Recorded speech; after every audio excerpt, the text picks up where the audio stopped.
இந்த படம் 1978 ஆம் ஆண்டு வெளியான ஒரு தமிழ் திரைப்படம். இந்த படத்தை இயக்கியவர் கே. பாலச்சந்தர். இந்த படத்தில் ரஜினிகாந்த் முதன்மை கதாபாத்திரத்தில் நடித்துள்ளார். அவருக்கு ஜோடியாக சரிதா நடித்துள்ளார். சரிதாவுக்கு இது முதல் திரைப்படம்.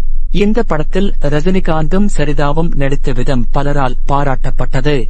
மனித வாழ்க்கையில் தவறு, பாவம், மனமாற்றம், நல்வழி, சமூகத்தின் குரூரம் ஆகியவற்றை ஆழமாக பேசும் படம் இது. இந்த கதையின் முக்கியமான பெண் கதாபாத்திரத்தின் பெயர் சரசு. சரசு வாழும் வாழ்க்கை மிகவும் துன்பமானது. சிறுவயதில் இருந்து அவளுக்கு நல்ல வாழ்வு கிடைக்கவில்லை. குடும்ப ஆதரவு இல்லாமல் சமூகத்தின் அடியில் தள்ளப்பட்டு உயிர் வாழ வேண்டிய கட்டாயத்தில் அவள் தவறான பாதையில் சென்று விட்டாள். அவள் வாழும் வீடு ஒரு சிறிய குடிசை போன்ற வீடு. அந்த வீட்டில் அவள் தனியாக வாழ்கிறாள். அவள் செய்யும் தொழிலை அவளை விரும்பவில்லை. ஆனால் வாழ வேண்டிய சூழ்நிலை அவளை அப்படி மாற்றிவிட்டது. அவளின் மனதில் ஒரு நல்ல வாழ்க்கை பற்றிய கனவு எப்போதும் இருக்கிறது.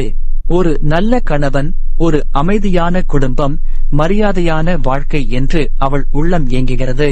ஆனால் அது நடக்குமா என்ற பயமும் அவளுக்குள் உள்ளது. இந்த கதையின் ஆண் கதாபாத்திரத்தின் பெயர் தேவு. தேவு ஒரு கொலைகாரன். பணத்திற்காக கொலை செய்யும் வாழ்க்கை அவனுக்கு பழக்கமாகிவிட்டது. அவன் மனதில் கருணை இல்லை என்று மற்றவர்கள் நினைக்கிறார்கள். ஆனால் அவனுடைய வாழ்க்கையும் சின்ன வயதில் இருந்து கசப்பானது.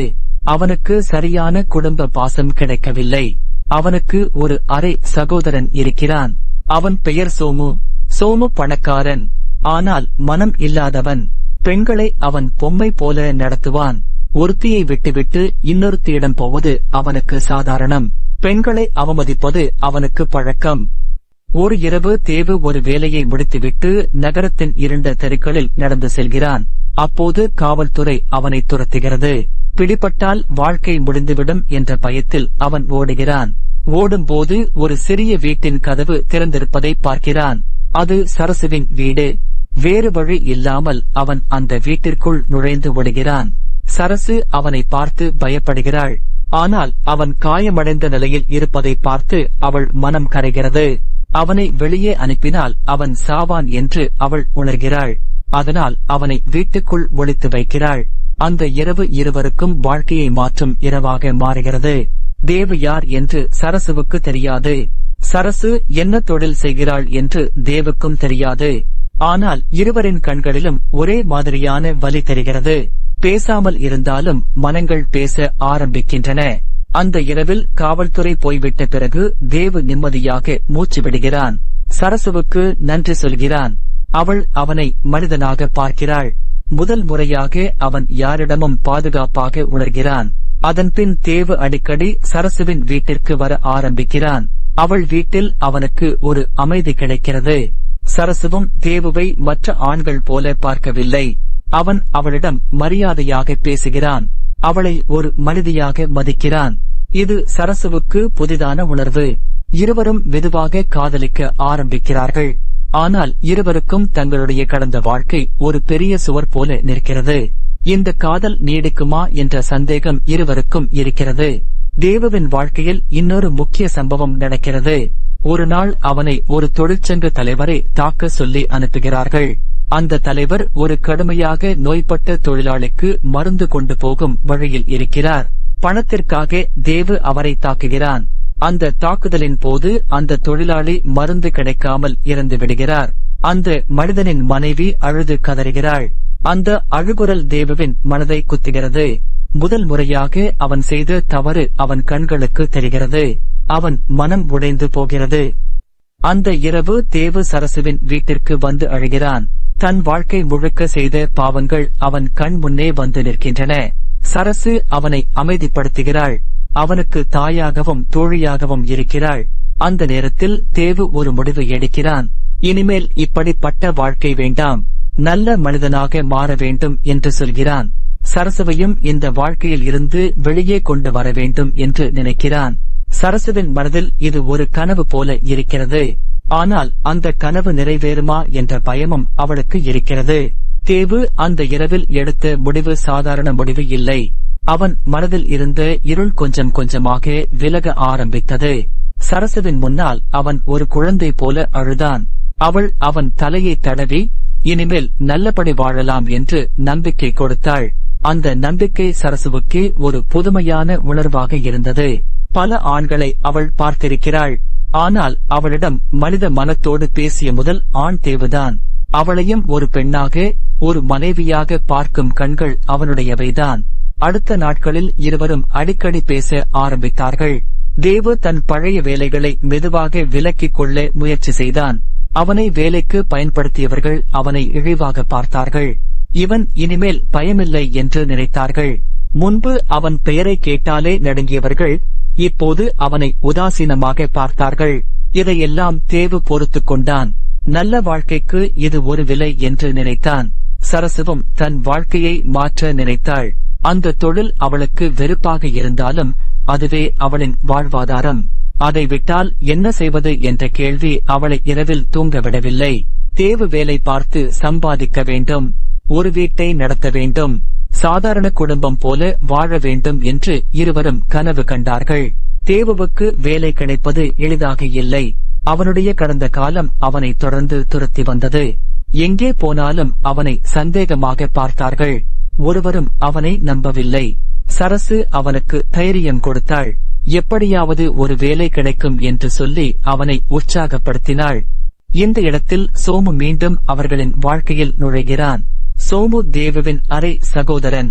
பணம் இருக்கிறது, அதிகாரம் இருக்கிறது, ஆனால் மனம் இல்லை. சரசுவை அவன் முன்னரே பார்த்திருக்கிறான். அவள் மீது அவனுக்கு ஆசை மட்டுமல்ல, அதிகாரம் செலுத்த வேண்டும் என்ற எண்ணமும் இருந்தது.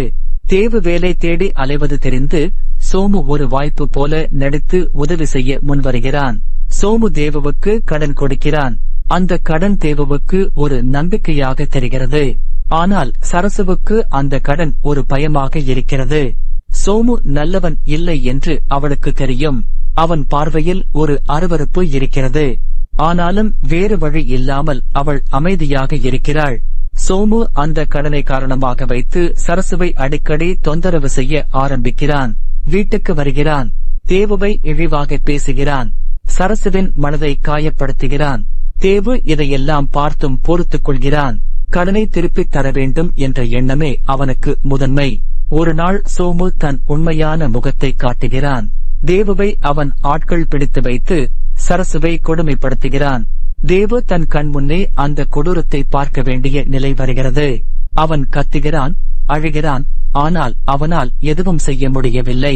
அந்த சம்பவம் சரசுவின் மனதையும் உடலையும் முற்றிலும் உடைத்து விடுகிறது. தேவுவின் உள்ளமும் சிதைந்து போகிறது. அந்த இரவு அவர்களின் வாழ்க்கையில் ஒரு இருண்ட கரையாக மாறுகிறது. அதற்கு பிறகு சரசு முற்றிலும் மாறிவிடுகிறாள். அவள் சிரிப்பு மறைகிறது. கண்களில் உயிரே இல்லை.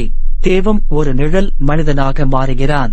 இருவரும் எடுத்து ஒரே முடிவு, சோமுவின் கடனை எப்படியாவது அடைத்துவிட வேண்டும் என்பதே.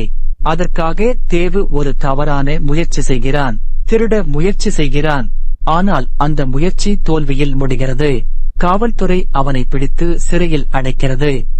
சிறையில் தேவு தனியாக இருக்கிறான். அவனுக்கு சரசுவை நினைத்தால் மனம் துடிக்கிறது. அவள் பாதுகாப்பாக இருக்கிறாளா, அவள் மனம் தாங்குமா என்ற கவலை அவனை தினமும் கொல்லுகிறது. வெளியே சரசு இன்னொரு துன்பத்தை சந்திக்கிறாள். அவள் கர்ப்பமாக இருப்பது தெரிகிறது. அந்த குழந்தை தேவுவின் கனவாக இருந்தது. ஆனால் அந்த குழந்தை பிறக்காமல் போய்விடுகிறது. அந்த வேதனை சரசுவை இன்னும் உடைக்கிறது. இந்த இடையில் சோமுவின் மனதில் ஒரு மாற்றம் வருகிறது. அவன் தான் செய்த கொடுமையை நினைத்து மனம் வருந்துகிறான். அவன் முன்னர் பயன்படுத்திய பெண்களில் ஒருத்தியை மணந்து கொள்ள முடிவு செய்கிறான். வாழ்க்கையை மாற்ற நினைக்கிறான். அவன் தேவுவை சந்தித்து மன்னிப்பு கேட்க நினைக்கிறான். சிறைக்கு சென்று தேவுவை பார்க்க முயற்சி செய்கிறான். ஆனால் தேவு அவனை பார்க்க மறுக்கிறான். அவன் மனதில் சோமுவுக்கு எந்த இடமும் இல்லை. சிறையிலிருந்து வெளியே வந்த தேவு ஒரு பெரிய அதிர்ச்சியை சந்திக்கிறான்.